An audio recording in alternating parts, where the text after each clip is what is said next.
Anne-Sophie Cochelin, bonjour. Bonjour. Vous êtes la directrice RSE du groupe CMA-CGM. On est un peu loin, mais on va essayer de réchauffer l'atmosphère quand même, malgré tout. On va parler donc du transport maritime, une révolution nécessaire. Alors, c'est peut-être inutile, mais on va le dire quand même ici que CMA-CGM est un acteur majeur de ce secteur, qui couvre le secteur 90% du commerce mondial, une part qui devrait augmenter d'ici 2040 selon l'OCDE de 3 à 4%. C'est dire qu'il va y avoir beaucoup de travail pour vous, mais il va y avoir aussi beaucoup de travail pour la planète parce que la part des émissions de GES du transport maritime est de 3%, la part mondiale, et que si le transport maritime était un pays, suivant les modes de calcul, il serait le plus polluant, placé entre la 6e et la 10e position. Alors on va regarder avec votre groupe, qui est, on le répète, un acteur important qui impulse beaucoup d'éléments. Vous avez 160 000 collaborateurs à travers la planète, 400 bureaux, 700 entrepôts. On va le voir, les entrepôts sont importants aussi pour la mer. Vous impulsez un certain nombre d'éléments et vous disposez de plus de 12% de la flotte de porte-conteneurs. Alors sur cet aspect spécifique, pour commencer, des navires, comment vous agissez pour la décarbonation? Bonjour à toutes et tous et merci pour cette invitation. Effectivement, le groupe CMA-CGM opère à peu près 600 bateaux sur toutes les mers et océans du monde. Et notre grand enjeu, c'est la décarbonation de l'ensemble des activités du groupe et donc évidemment la décarbonation du transport maritime. Alors comment nous opérons? Nous avons une stratégie de décarbonation qui se base sur deux grands piliers, assez simplement. Le premier pilier, c'est de réduire nos consommations. Moins on consomme, moins on émet de CO2. Et comment on réduit nos consommations? Ce sont des actions de sobriété, bien sûr. Pour nos bateaux, ce sont des actions de performance énergétique. On va chercher à améliorer l'aérodynamisme et l'hydrodynamisme de nos bateaux pour qu'ils consomment moins. Un exemple concret, on a équipé un certain nombre de bateaux avec des pare-vents, des mécanismes qui permettent d'avoir moins de frottement sur les bateaux pour qu'ils consomment moins. Deuxième façon de moins consommer, on optimise les routes. Un peu comme quand vous prenez votre voiture avec Waze, vous allez chercher la route la plus courte. Et bien on fait la même chose pour nos bateaux. On utilise des algorithmes, de l'intelligence artificielle qui prend en compte des données qui sont issues de nos bateaux, des données météorologiques, des données des ports, et on va chercher à trouver la meilleure route. Donc premier levier, on réduit nos consommations. Pour autant, cela, c'est un pas essentiel, mais ça ne suffira pas pour descendre notre empreinte carbone à la vitesse où nous souhaitons la descendre et atteindre le net zéro 2050 comme l'a fixé notre PDG Rodolphe Saadé, net zéro en 2050. Donc le deuxième grand levier, c'est le changement de fuel. Le transport maritime aujourd'hui, c'est quasi exclusivement du fuel fossile et donc le vrai levier va être de passer à des fuels d'origine biologique ou d'origine de synthèse à partir d'hydrogène décarboné. Et là, nous sommes sur un véritable enjeu technique et technologique parce que ces fuels n'existent encore que très peu, tout petit volume, prix extrêmement cher. Et donc, on a un vrai challenge pour réussir ce transfert vers des fuels alternatifs. Qu'est-ce qui se passe à quai? Parce que amener de la marchandise, c'est aussi la décharger et c'est aussi vivre à quai. Comment, dans ce cadre très particulier, vous pouvez aussi réduire vos émissions? Alors à quai, on a ce qui s'appelle la connexion à quai ou CENAC pour ceux qui sont experts. Très concrètement, ça veut dire que quand vous êtes à quai, votre bateau a encore besoin d'avoir de l'énergie pour alimenter un certain nombre de services. Plutôt que d'utiliser du carburant pour fournir cette énergie, on branche le bateau sur une prise qui va lui permettre d'être alimenté en électricité. Le grand avantage, c'est que ça permet de réduire les émissions de CO2, mais de réduire aussi les émissions d'oxyde de soufre, d'azote et de particules fines, ce qui est extrêmement important pour la qualité de l'air. On parle beaucoup de CO2, il ne faut pas oublier aussi les sujets de qualité de l'air, notamment pour les ports qui sont assez proches des villes, et j'en sais quelque chose vivant à Marseille. Cette connexion à quai, on le fait depuis plus de 10 ans en Californie, en Chine, on a commencé à Dunkerque, à Hambourg, et en 2030, la réglementation européenne impose que tous les porte-containers puissent se brancher à quai en Europe. Cela nécessite donc des investissements dans les infrastructures portuaires, mais également pour nos bateaux qui doivent être capables d'opérer ce branchement. Et est-ce que vous êtes en ordre de bataille de ce point de vue-là? On est en ordre de bataille. Pour tous nos nouveaux bateaux, et j'aimerais donner un chiffre pour vous donner aussi un exemple de ce que c'est que la décarbonation et ce challenge. Le groupe a aujourd'hui investi 18 milliards d'euros pour changer sa flotte et pour d'ici 2028 avoir 131 bateaux qui vont être capables de fonctionner avec des carburants alternatifs, dont je vous parlais tout à l'heure, mais également de se brancher à quai. Alors, dans ce contexte-là, il y a toute la chaîne de valeur du groupe, parce que le transport de marchandises ne s'arrête pas au déchargement du quai. Vous poursuivez au-delà. Comment, dans ce cadre-là particulier aussi, on a dit tout à l'heure que vous disposiez de 700 entrepôts, par exemple, comment vous travaillez sur la limitation de la production des gaz à effet de serre ? Alors effectivement, nous avons aussi un plan de décarbonation pour toutes nos activités connexes. Pour les entrepôts, nous misons beaucoup sur la production d'énergie solaire sur l'ensemble de nos entrepôts afin qu'ils soient au maximum autonomes. Nous travaillons aussi sur l'électrification de camions qui vont opérer le transfert ensuite des marchandises vers les clients. Nous travaillons sur le report modal. À chaque fois qu'on peut proposer à un client de transporter ses produits par voie fluviale ou par train, ce sera toujours moins émetteur que par camion. Donc nous essayons d'avoir un portefeuille de solutions décarbonées. Et ce qui est important, c'est que ça corresponde aussi aux besoins du client. Donc une discussion doit aussi s'engager à ce niveau-là. Justement, j'allais y venir. Vous ne pouvez pas faire tout ça tout seul. Il faut dialoguer avec le client. Il faut aussi dialoguer avec les chargeurs. Comment se passe cette discussion et comment vous arrivez ensemble à trouver des solutions ? Effectivement, la décarbonation a un coût et le transport maritime ne pourra pas le porter tout seul. On doit travailler avec nos clients, avec l'ensemble de notre chaîne de valeur. On a la chance d'avoir certains clients qui sont extrêmement précurseurs, Nike, Nestlé, qui nous font confiance et qui ont envie d'avoir du transport décarboné avec CMA-CGM.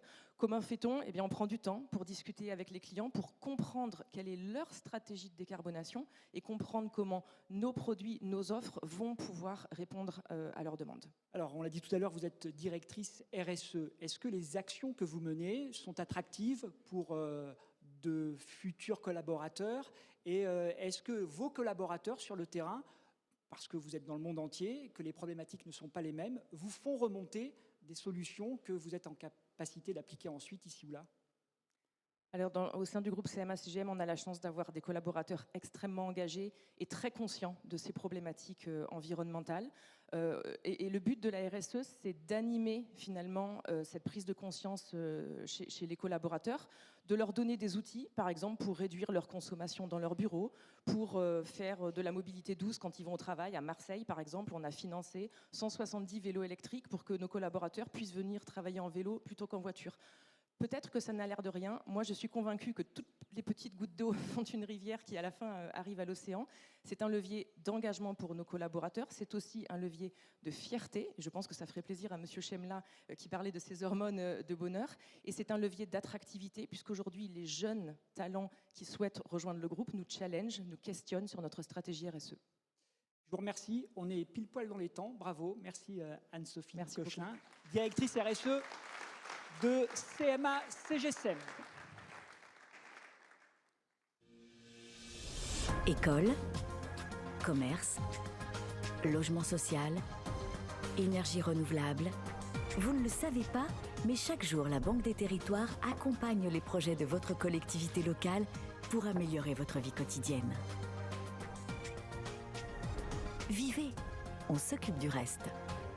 Retrouvez-nous sur banquedetterritoires.fr. Banque des Territoires, l'intérêt général a choisi sa banque.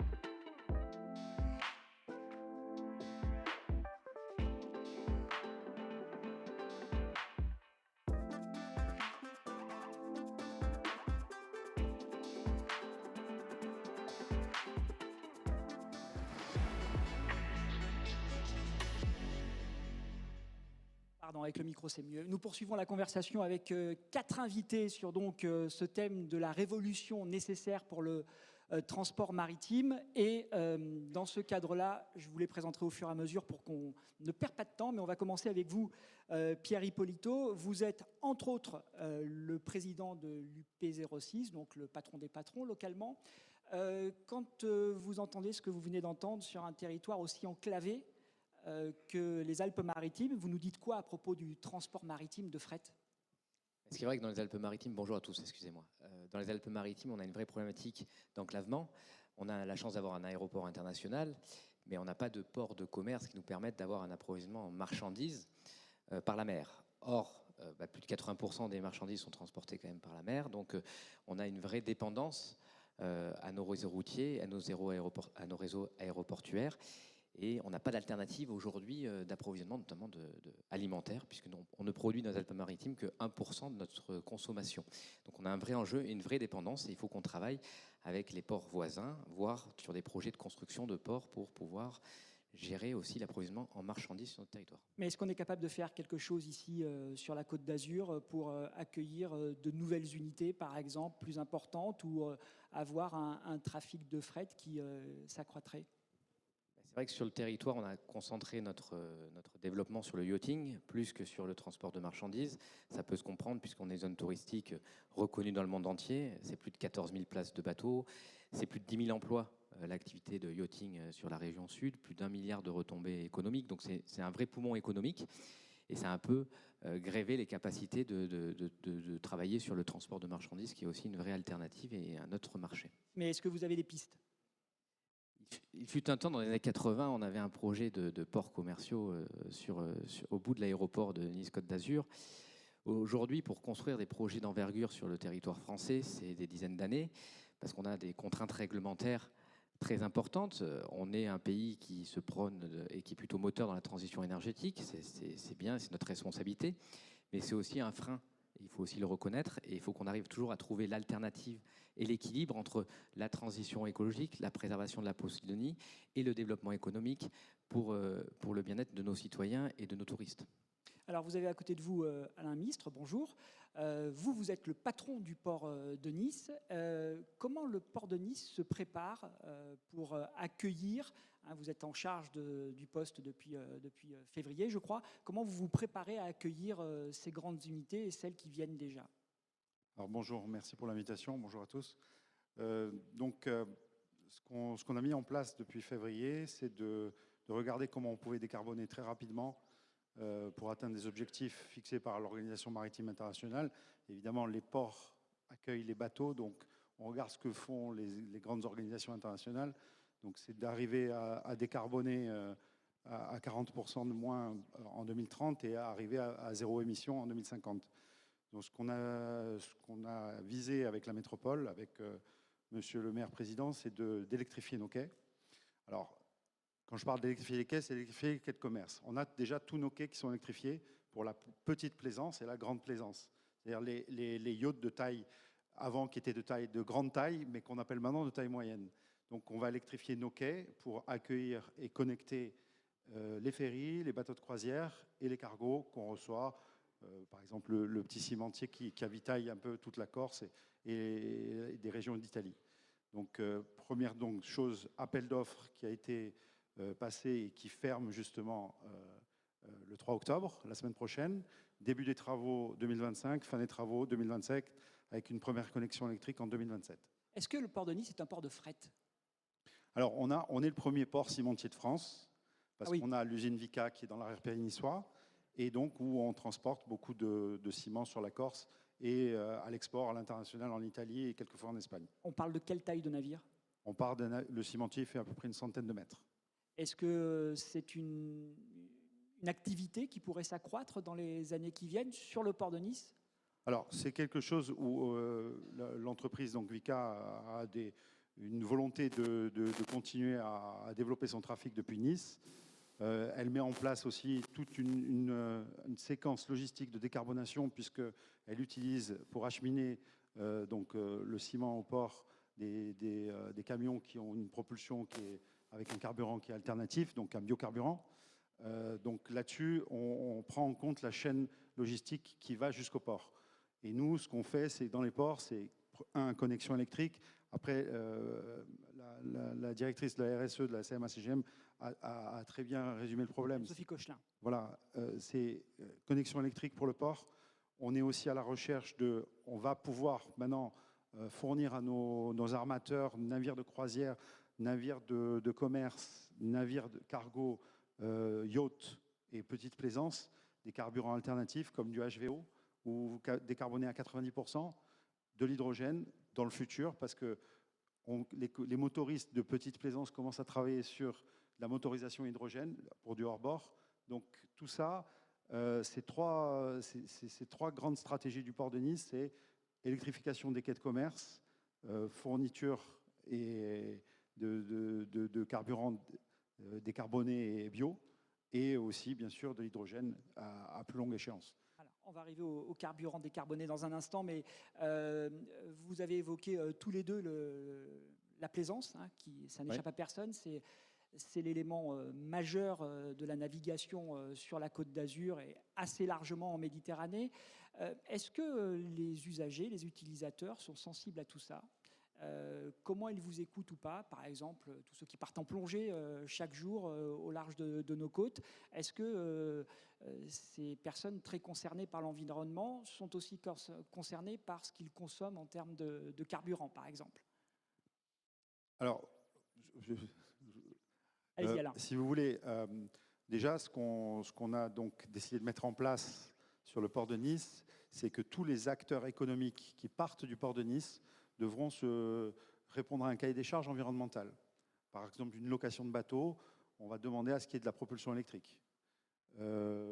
Les bateaux de plongée aussi auront des conditions environnementales, un cahier des charges où ils devront remplir des conditions environnementales comme de la propulsion électrique, comme d'utiliser du carburant bio, etc., etc. Donc là-dessus, on vise à donner l'autorisation d'opérer économiquement depuis notre port, mais en respectant l'environnement.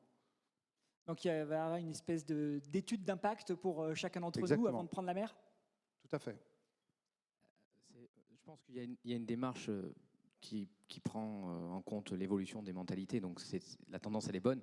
Après il y a une réalité économique, alors je ne veux pas faire l'oiseau de mauvais augure, mais quand vous parlez à une population notamment dans le super yachting et que vous avez une opportunité d'avoir moins de contraintes, parce que dans le port de Nice on va avoir certaines contraintes sur la transition écologique, mais dans le port de Barcelone, en Grèce ou en Italie, pas les mêmes contraintes.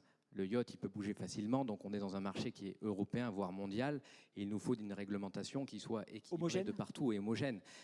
Il faut savoir quand même que le yachting, la France était numéro 1 en Méditerranée, on est passé numéro 4 en moins de 8 ans, parce qu'on a plus de contraintes, parce qu'on veut être plus vertueux, ce qui est très bien, mais on ne peut pas demander à un bateau qui est en capacité d'aller un jour en Espagne, le lendemain en Italie et le surlendemain en Grèce, d'avoir 3 réglementations différentes.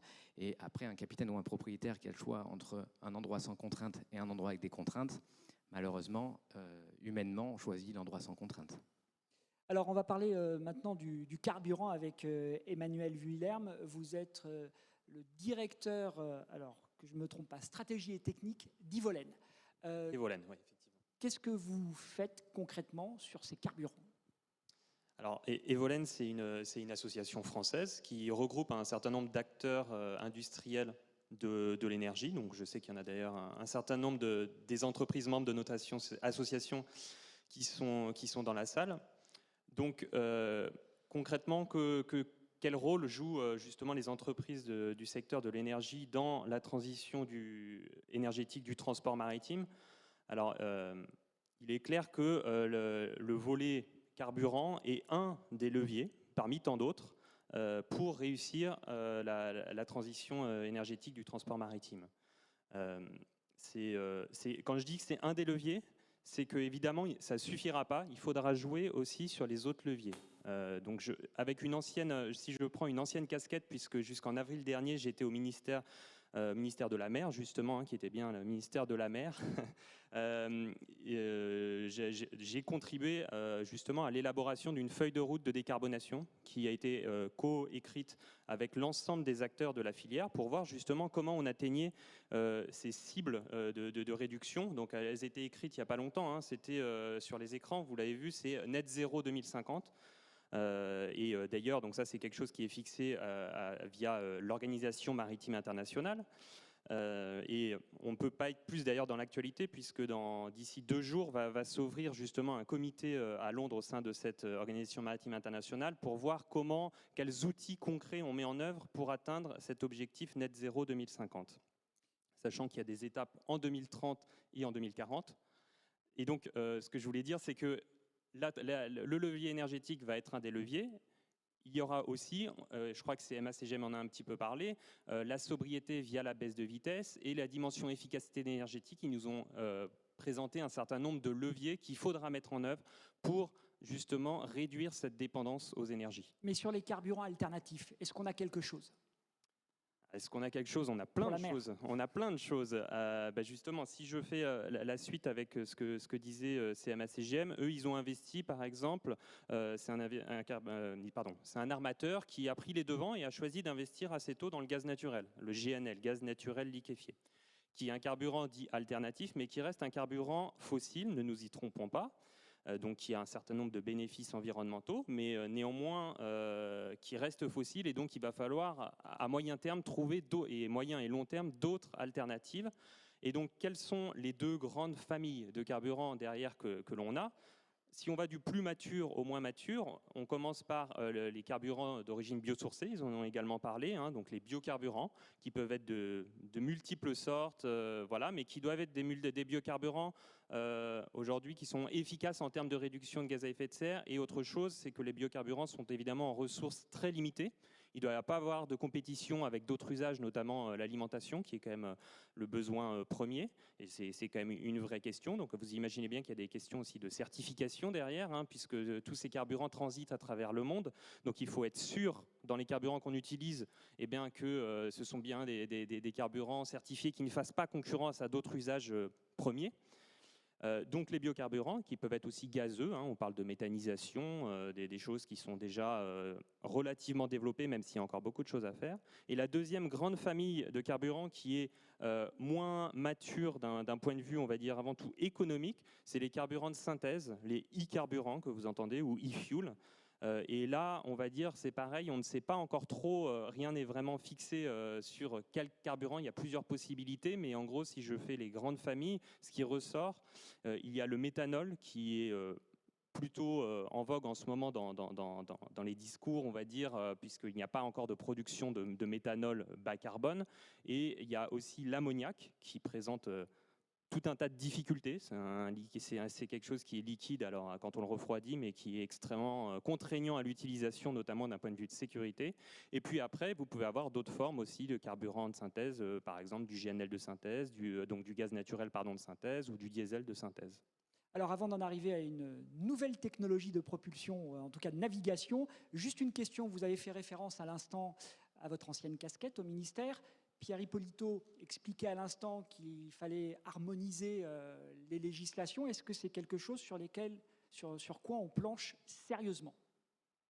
Alors, j'ai évoqué justement l'Organisation maritime internationale, qui est vraiment l'instance qui cadre la réglementation au niveau international et qui est une instance qui est efficace.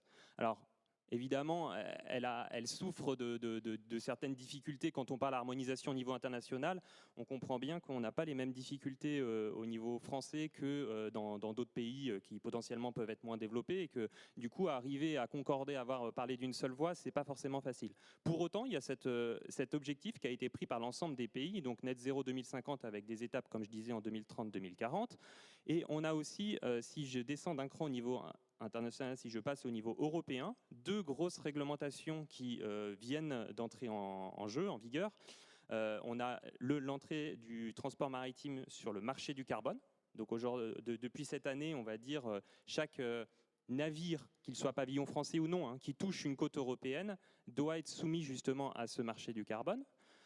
Et on a un autre mécanisme qui est plus technique cette fois, qui s'appelle FuelEU Maritime. Et cette fois, c'est une baisse progressive de l'intensité carbone, c'est le terme à utiliser, des fuels, donc en utilisant des fuels alternatifs dans le mix, dans les soutes des navires. Voilà. Donc c'est de l'harmonisation. Alors, en dehors du carburant, il y a aussi les nouvelles technologies. Et je vais me tourner vers Sofia Diserio. Vous êtes à la tête, avec vos collègues, d'une société qui s'appelle Navirboat, et vous proposez un hydroptère électrique. C'est quelque chose de totalement différent, de totalement novateur, qui sera, je crois, sur la Côte d'Azur l'année prochaine. Et we are going to switch on in English. Can you explain us what is your tech? Yes. Désolé, mon français n'est pas très bien, so I'll speak in English. We build electric hydrofoiling boats, and if you've ever seen one, they fly above the water. The reason for this is because pushing water in a boat is very inefficient. And so we have combat that by using hydrofoils similar to that of an airplane to lift the hull of the boat out of the water and improve the efficiency. The efficiency of our boats is 10 times that of a traditional gas boat that pushes water. What is your market and how big are those boats? Sure, so our vessels are 30 feet long. This is our first vessel that we have produced. The initial market is the recreational space, diving boats, pleasure boats, but there So are... Côte d'Azur Oui. is a good place for you. Exactly. We'll bring one next year. And so there's certainly a large application in the recreational space, and that is just where we're beginning. There are certainly a lot of applications in short sea shipping, light freight, and ferry systems as well. How came this idea? So 46% of the world's population lives in coastal cities, and almost 20% of those folks cross the water every day to get to work. So the idea came from there are more efficient ways to move people across the waterway if we can compete in cost, speed, and convenience of land-borne options. Is there other application that you could have with your boat, with bigger boat, for example? Yes, definitely. So Navier is building a maritime technology stack.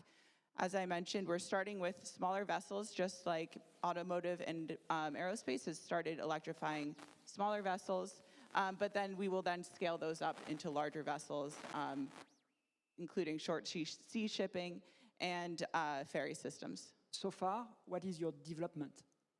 We actually delivered our first customer boat this past week, and we have about 10 more coming out this year. We are scaling up with production, manufacturing internationally and back in the US. So you told us that we are going to see your boat next year, that's for sure. I hope so. How are you going to bring your boat here? Yes, so the boats are manufactured and assembled in Alameda, California. We hope to attend the Monaco Boat Show next year with one of our vessels, but we also hope to have boats on the Mediterranean before then. Alain, est-ce que c'est un type de bateau que vous pourriez accueillir sur le port de Nice et sur les ports de la Côte d'Azur? Je ne sais pas si vous l'avez déjà vu, au-dessus de l'eau, assez grand, qui navigue assez rapidement. Oui, bien sûr, c'est des bateaux qu'on peut accueillir sur le port de Nice, tout à fait, puisque bon, on accueille tout type de bateaux jusqu'à 214 mètres. Donc effectivement, c'est quelque chose en plus, donc, qui est en plus un bateau décarboné, donc d'autant plus, oui. On a parlé de la chaîne de valeur à plusieurs reprises au cours de cette discussion.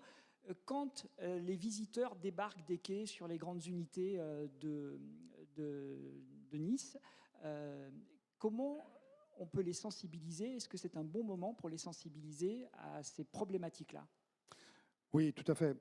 Ce qu'on fait déjà, ce qu'on commence à faire sur tout ce qui est chargement, déchargement de ferry, c'est de considérer, d'avoir une nouvelle façon de faire un embarquement ou un débarquement en coupant les moteurs des voitures et considérer que un moteur de voiture, ça dégage des polluants, du carbone, puisque le carbone vient essentiellement de la consommation d'un moteur. Et aussi, pour les passagers des navires de croisière, c'est une sensibilisation qui est faite par les agents du port sur l'importance d'être plus vertueux au niveau environnemental, du développement qui va être fait à Nice avec une connexion électrique. Bon, mais je vous remercie tous les quatre. Je vous laisse continuer vos discussions avec tout le monde ici et j'espère que toutes les solutions qui ont été proposées, qui vous ont été présentées, ont été éclairantes. On va se retrouver dans quelques instants avec Alexandre Yassine, directeur général de la Fondation de la Mer, et ce sera aussi le retour de Laurence Bottero. Merci.